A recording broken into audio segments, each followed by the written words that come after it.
Hello again there folks, welcome back to my channel. I'm the Lone Adventurer and today I'm going to be playing through 11th Beast, a solo monster hunting game from Exuent Press, who very kindly sent me this copy. Now this is a very slight game. As you can see, the zine is very short, and a lot of consideration has been given to layout and presentation. It's very pretty looking, but you can print off this game on two sides of paper, essentially. There is a trifold copy, so this is the full zine copy. There is a trifold copy that's just two sides of paper, and it is exactly the same content, just the zine presents it a little bit more beautifully. I've also got this separate map here that our character is going to be moving around, but that is also incorporated into the trifold version, I think, and it's also incorporated into this zine if you happen to get a copy without the map. I don't know if it's always available with the map. So what's this game all about? On the back here we've got a brief explanation. You are a Crown Inquisitor of the Impressatory Society of Salomon's House, a secret order of demon hunters commissioned by King James to battle the first beast. Since then a new beast has arrived every 13 years. The year is 1746 and the 11th beast is approaching.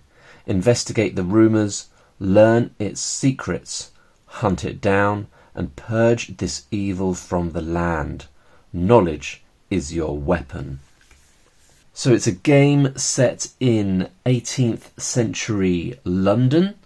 So we've got a historical map of London that we will be moving around. And what I'm going to say about this game before we get started is that it's a very simple game at its core. And really, at its core, I think this is a journaling game. I believe it is most likely a game that will benefit most from people who like to record their adventures in written form. Because the mechanics of the game are so straightforward, so light, I would say that there's only just enough game here to play if journaling isn't your thing. I've certainly enjoyed playing it because I think I've sort of been imagining in my mind that I am this monster hunter, and the setting is so evocative and appropriate to the type of game that this is, that has carried it through for me and meant that I've enjoyed my time with it. But make no mistake, it is a journaling game first and foremost. So if we turn to the back here, we've got a very cool example of a journal entry. I'm not much of a writer, although I'm trying to get better at it, as some of you will know, since I am creating my own games and trying to do some writing in relation to some of those. So I won't be writing journal entries like this during this game. But if you are able to write entries like this and you gain pleasure from doing so, this is going to be a game that's right up your street.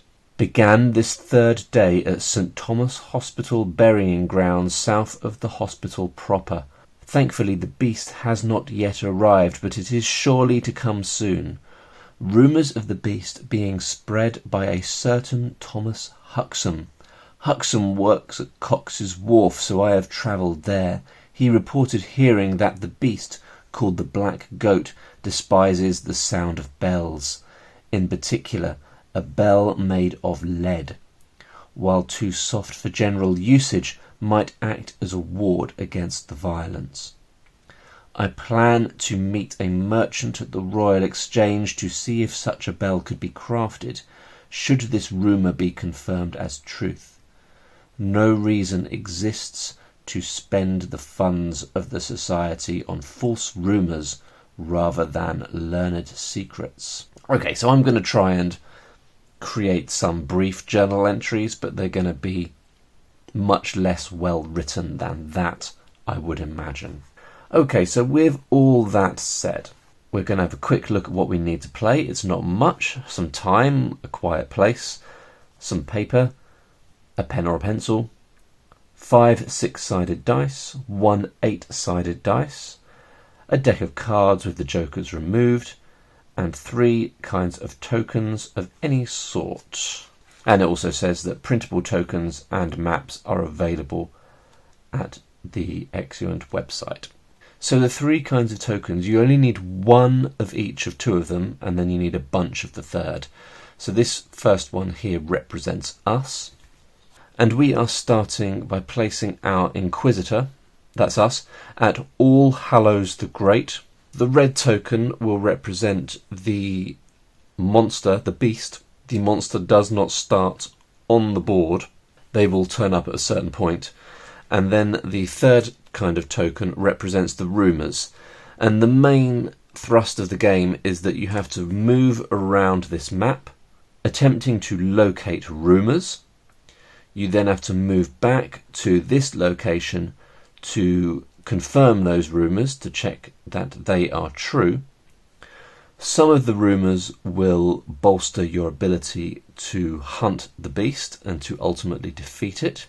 And at some point, and it will become clear as we're playing when that will be, the beast will appear somewhere on the map and start moving towards you. And eventually you will have to have a showdown with the beast and try and defeat it. Now, the first time I played this game went quite smoothly. I found my rumours, I confirmed some of the rumours, I went to the beast, I defeated the beast. I don't know if it always goes that smoothly. Perhaps it doesn't matter too much. I mean, you can get yourself into a pickle if you don't do things in the right order, if you don't keep an eye on where the beast is when it eventually arrives. But yeah, so far my experience of the game has been that it's gone quite smoothly. Perhaps it won't go quite so smoothly this time, we shall see. First thing we need to do is to roll our D8 3 times in order to find out what our beast is. So I'm going to do that, and then I'll read out the entire thing once I have done it.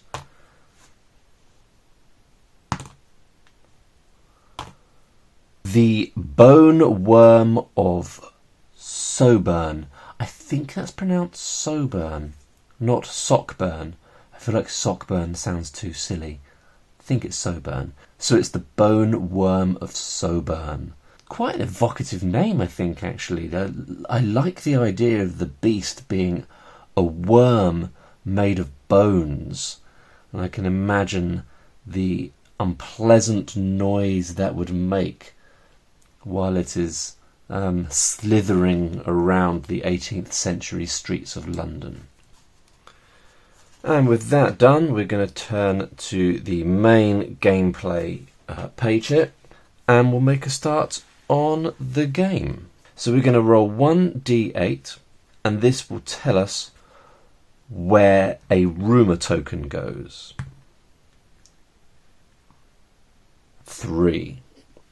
So that is where our first rumour will be. If we were to roll a 3 again, while there was a rumour at that location, the beast would arrive and start doing whatever the beast is going to do. But since there was no rumour there, we're just going to place the rumour token and carry on. So we have 4 possible actions, and in our turn, which represents a single day, we can do 2 things.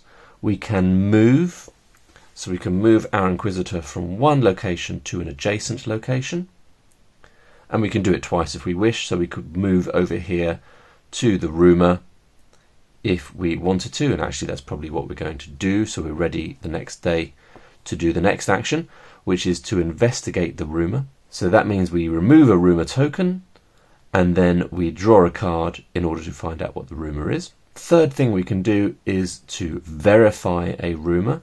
So if we are back at All Hallows the Great, which is this location here, we can verify the rumours that we have already investigated. And through the process of verification, we will potentially discover some of them to be learned secrets.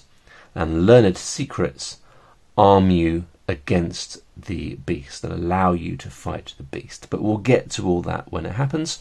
The fourth action is to hunt, but doing that when you have no or few learned secrets is not advisable. So all we're going to do is move 2 spaces over to location number 3, which, if you're curious, is Billingsgate Dock. And that's the end of day 1. So I'm going to write a journal entry for day 1, and then I'll show you what I've got there.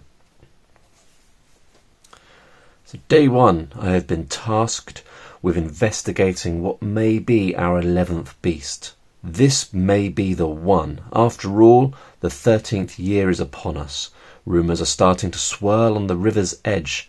I shall make my way to Billingsgate. And I haven't mentioned the name of the beast yet, since we'll imagine that will come from the first rumour. So the day is over. We're going to go back to the start of the gameplay loop for day 2, and we roll 1d8 to see where the next rumour appears. So that is there in St Thomas's Hospital. The beast will not yet arrive, so we're going to do 2 actions, and the first action we're going to do is to investigate, remove a rumour token, draw a card from the deck, and use the Codex Inquisitorum to add a detailed, unverified rumour about the beast to your notebook. And it is the 5 of spades. We've got some notes here on the Codex Inquisitorum. So for each rumour, the following should be added: the location where the rumour was found, the person you interviewed, the card suit and rumour type, that's important, details about appearance or behaviour, if it's hearts or diamonds, or description of any new wards or weapons, if it's a club or a spade. And it says remember to mark it as unverified in your notes. These can be converted into learned secrets at All Hallows using the verify action. Now, I'm not going to mark my rumours as unverified. I'm just going to assume that any rumour that is not marked in any way to be a rumour that I have not attempted to verify. And then when I attempt to verify the rumours, I will put a little tick if it's a verified rumour, a learned secret, and a little cross if it's unverified. Because you only get to attempt to verify each rumour once, and then that rumour is deemed to be useful or no use whatsoever. Now, the clubs and spades, the wards and the weapons, are the rumours that will allow you to take down the beast. As you would imagine, wards, things that ward the beast off, weapons, things that will allow you to injure the beast. Those are the things that are useful. The hearts and behaviour items, those things are more just flavour for your story. So they're more for journaling purposes, for the purpose of benefiting your imagination as you build up a picture of the beast. Anywho, with all that said, on this occasion we've got the 5 of spades. So let's have a look what that gives us. It gives us a ward, protection from the beast, and it tells us that potentially, if this rumour turns out to be true, that the beast is adverse to black salt. So let's find out first who is telling us this rumour. It is Agnes Millward witnessed this. She's claiming that she witnessed the beast. So perfect, because that means that she is going to tell us what the beast is. And she witnessed a situation where it was clear that our beast did not like black salt. I'm going to make a journal entry and then I'll bring you back. Close to the docks, I speak to Agnes Millward, who claims she saw a terrible bone worm, rumoured to come from Soburn. A terrible beast, and yet, insists Agnes, repelled by black salt. So that was our first action on day 2. Our second action, I think, is just going to be moving. We're going to move in this direction so that we are closer to this rumour in the next day.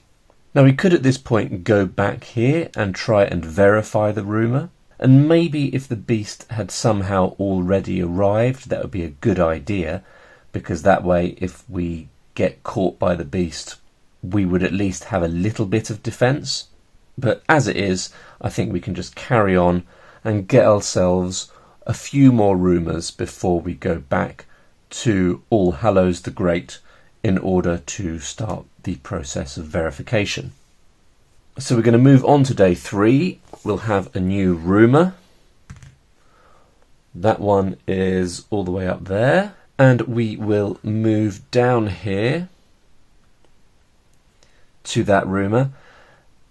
And actually we can investigate the rumour in the same day.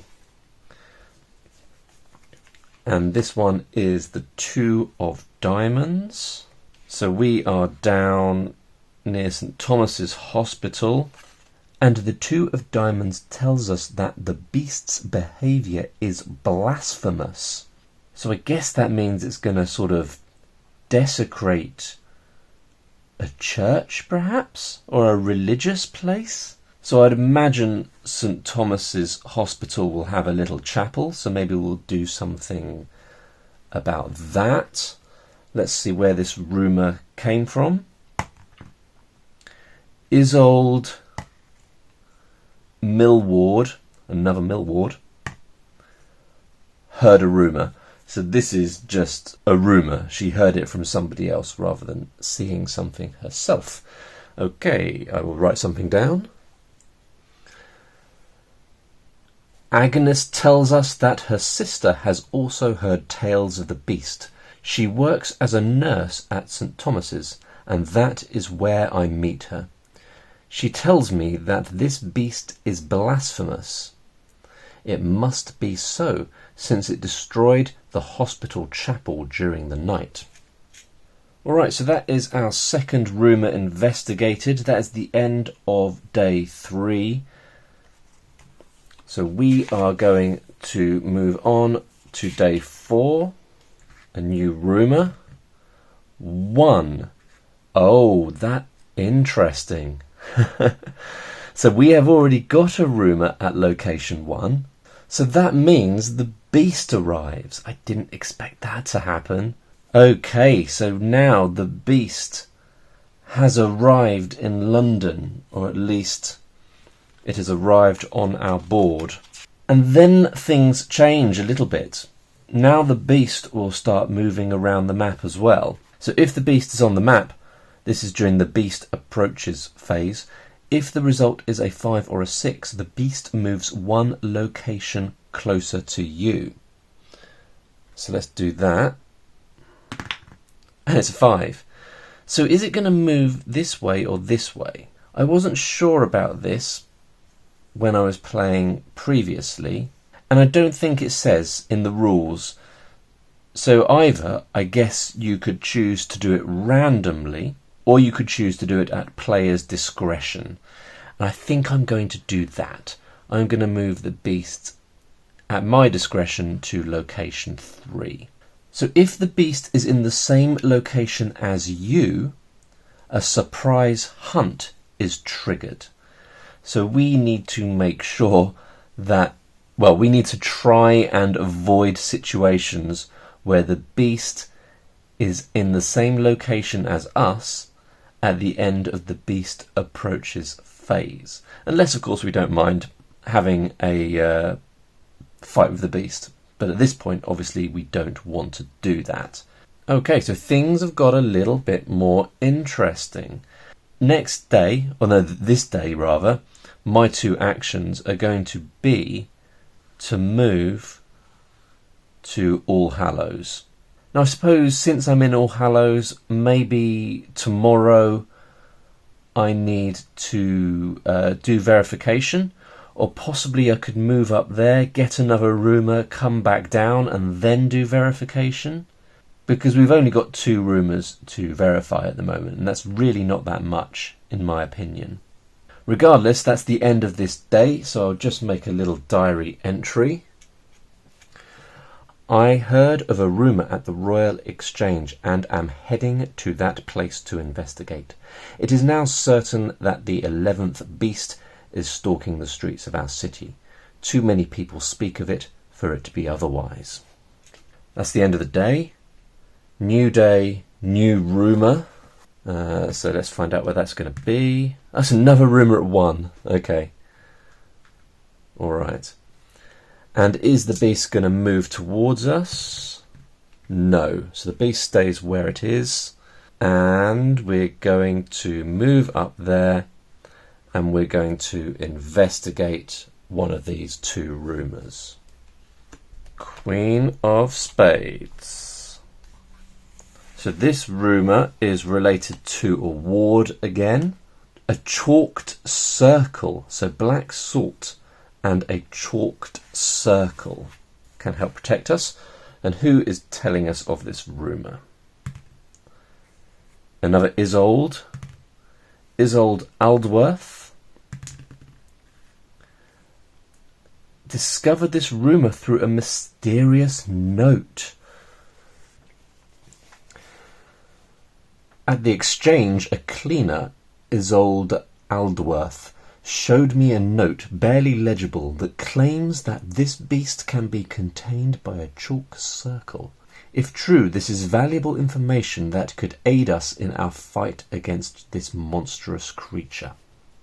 Right, so that's the end of this day, isn't it? So we need to go on to a new day, day 6. And we find ourselves here, which is 1 location away from the beast. So it could be that the beast comes and has a pop at us. We're gonna roll for a new rumour. 3. So that's actually where the beast is, fittingly. And then is the beast going to move towards us? No, it is not. Good. So with that done, we can either stay here and investigate this rumour. Probably we should, shouldn't we? Let's investigate this rumour. It is a 4 of hearts, so unfortunately, well, I mean, you know, it's nice to have information about the beast, but if it had been a black card, it would be something that could help us. So 4 of hearts tells us something about the physical appearance of the beast. It has a grunting pig snout. Didn't see that coming. Who's telling us about this?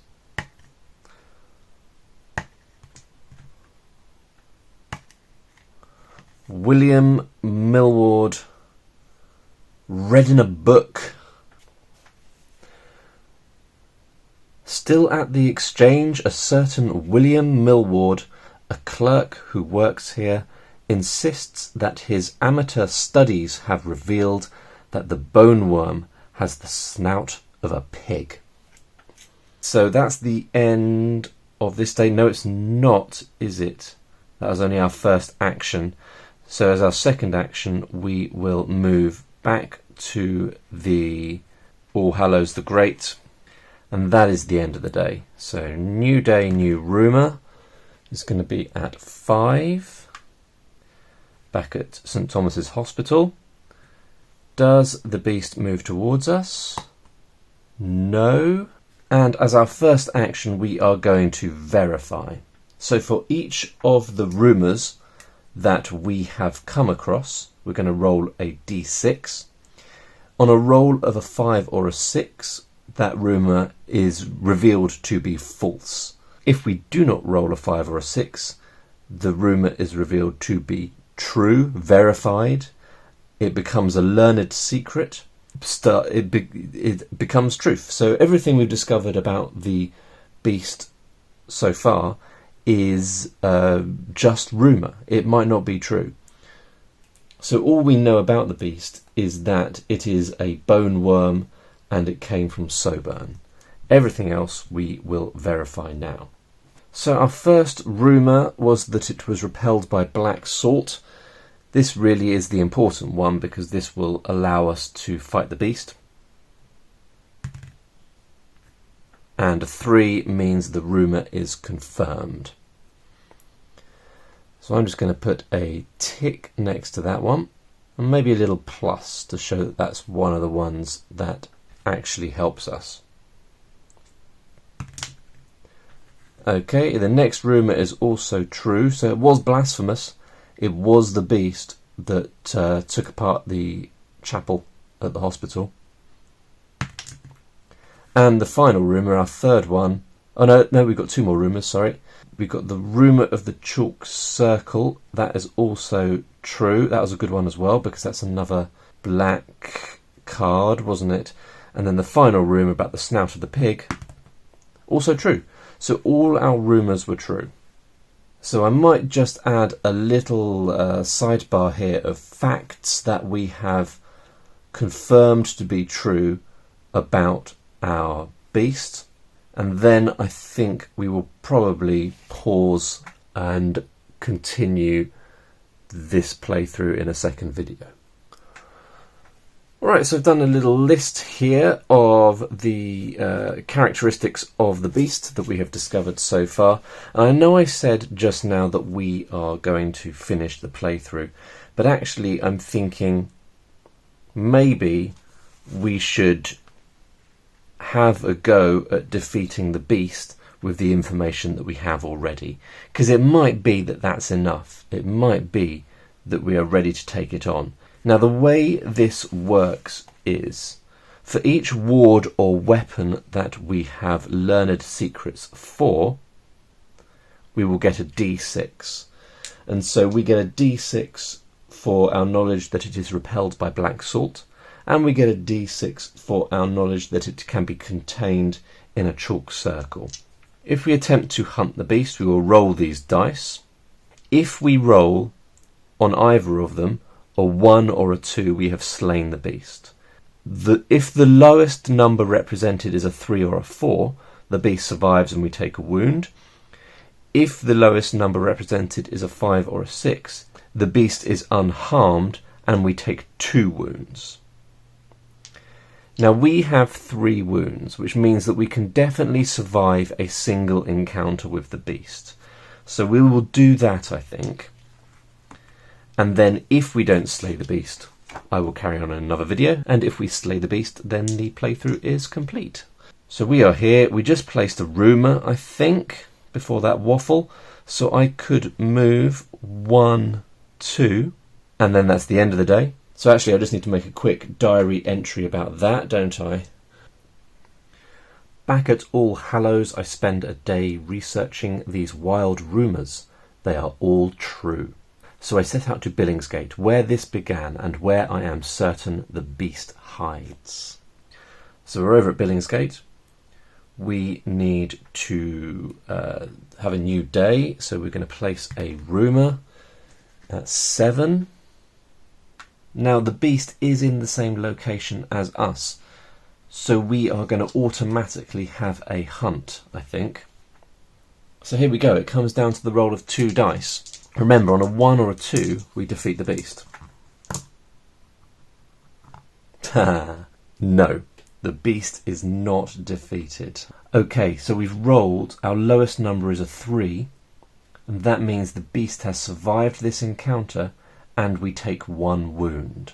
So I'm going to need to mark a wound on here somehow. There we go. So we have had an encounter with the beast and we have taken a wound. This beast, terrible to look upon, will not go down without a fight. Our first encounter has left me wounded, and I realise now I must learn more before I face it a second time. Okay, so probably I went into that fight a little bit too hastily, just on the off chance that we would quickly defeat it and complete this playthrough, and that hasn't worked out in our favour. So I'm going to leave it there, folks. Wait a minute. before I do that, that was our first action, wasn't it, of this day. So for our second action, I am going to move away from the beast. I'm going to move down towards these rumours here. So with that done, I'm going to pause this playthrough here. We'll carry on in a second video. Let me know in the comments below what you think so far of 11th Beast. There'll also be a link in the description below down to where you can grab yourself a copy. Hope you enjoyed that, folks. See you in the next one. Bye for now.